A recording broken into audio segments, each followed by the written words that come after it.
La nouvelle école s'est installée au cœur même de l'aéroport de Tours, au premier étage du bâtiment principal.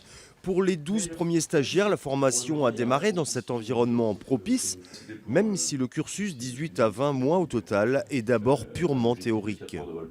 L'important dans le cadre de cette formation, c'est d'être au quotidien, au contact justement du futur métier qu'auront nos stagiaires actuels, à savoir dans un environnement aéroportuaire. Et là, l'avantage de Tours, c'est que ça offre une double opportunité pour Air Paris Academy Training. La première, de disposer de locaux disponibles, d'une plateforme en pleine mutation, en pleine évolution, et à terme la possibilité de réinvestir l'ensemble des locaux de l'armée de l'air. Question 3. On the brake assembly, there is an anti-skid system. Ici, tous les cours se déroulent en anglais, logique puisque l'école a pour ambition de devenir la première formation française privée à caractère international.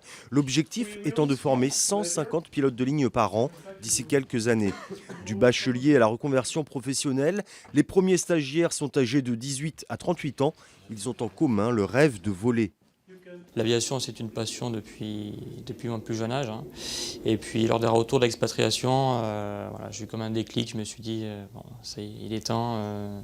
J'ai pas envie de renoncer à un rêve. Je suis à une période clé de ma carrière. Il est temps de se décider. Ça a toujours été mon projet d'intégrer une école de pilote de ligne.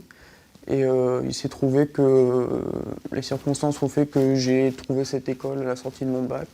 J'ai passé les sélections et ça a bien marché.